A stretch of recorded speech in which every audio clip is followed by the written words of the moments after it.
So over the last few days, there's been some really big news that's been coming out of the woodwork. Let's see. Last Wednesday, theinformation.com reported that Doordash were in talk with acquiring Instacart. You know, those two big players that we make the most money with? Can't really describe it any better than that. This is potentially huge news, but it's pretty unsurprising when you really think about it. Why is it unsurprising? Well, the pandemic shot this economy forward at least a good few years. Depending on what you read and what numbers you see, people like Doordash were profitable. Who knew? A company like that could be profitable, and all it took was a global pandemic. The pandemic created a lot of first-time shoppers, and when you create a lot of first-time shoppers, you're going to get a lot of return shoppers, whether it's on an irregular basis or maybe you do it weekly, daily, monthly, who knows? Either way, you created those customers that are going to come back regardless of the time frame, unless, something really bad happens, which I've seen. Here's some interesting numbers from, just kind of basing 2019 against 2020. These are just revenue numbers. These are not profit numbers. Let's see, DoorDash, $2.9 billion in 2020 versus $0.85 billion in 2019. With Uber Eats, $4.8 billion versus $1.9 billion in 2019. Instacart, not as big as the other ones, but it's $1.5 billion in 2020 versus $735 million in 2019. It's still growing. And Grubhub, which I'm kind of amazed they're even on here. $1.8 billion in 2020 versus $1.3 billion in 2019. So with the lockdowns lifting, obviously things are going to start opening back up, which is going to mean less work for us. And if there's less work for us, there's less profit for DoorDash and all these other companies. So what DoorDash wants to do is they want to go the way of Uber Eats and try to add in grocery shopping and just this whole new market.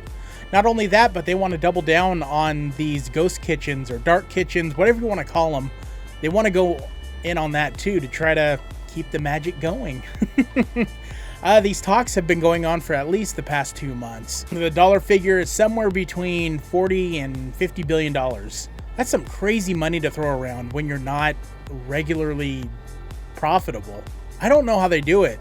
I read something today on Reddit that kind of explained it.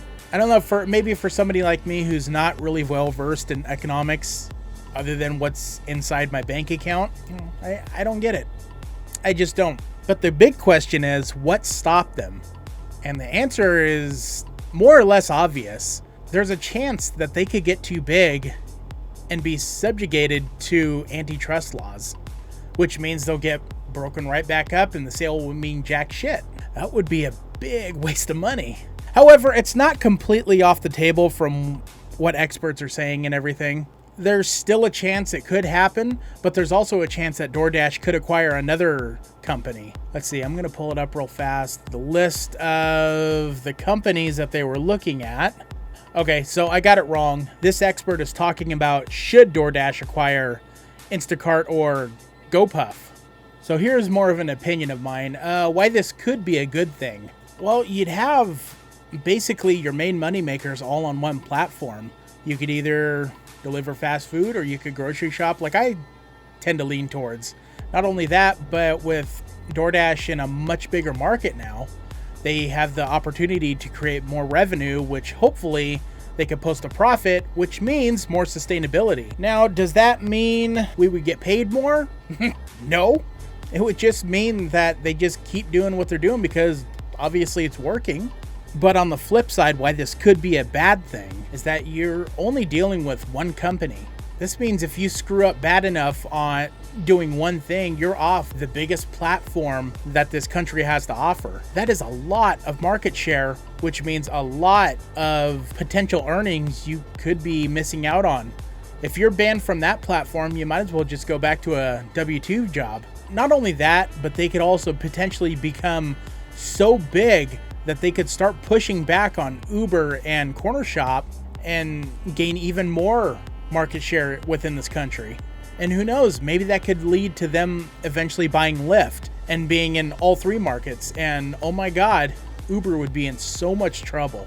But I'd imagine if the sale actually went through and DoorDash actually bought Instacart, for the time being, I can say rather comfortably and confidently that they would remain two separate entities, two separate apps, and two separate just services for now. It would be a matter of when and not if when they would actually merge the two apps together into one giant mega app. Now, would this mean you would become a dasher overall and have to take anything that comes across your screen? I don't know. It's one of those things where that's a bridge we'll cross when we come to it. When it all comes down to it, I am personally torn on whether it's a good thing or a bad thing. Both have their pros, both have their cons. But I think at the moment it's just a matter of waiting and seeing. You know, there's also the fact that, well, what do you do with someone who's been deactivated from Doordash but is still very active on Instacart and vice versa? Are they automatically reactivated for the other platform? Are they stuck on just doing groceries? I mean, you know, there's a lot of questions. And right now it's 100% speculation because we just don't know what's going to happen. We don't know if the talks are going to pick back up or if this is just dead in the water and Doordash is going to look for something else, which could also just be the case. So what about you? What do you think about all this? Let me know down in the comments and hit that like button if you like this video. Hit that subscribe button if you have not done so already, because if you do, that makes you a 100% better person than you were before watching this video. I kid. Have a wonderful day, a wonderful night. Whatever time it is for you, just make the best of it. And I'll be back next time with a good ride along.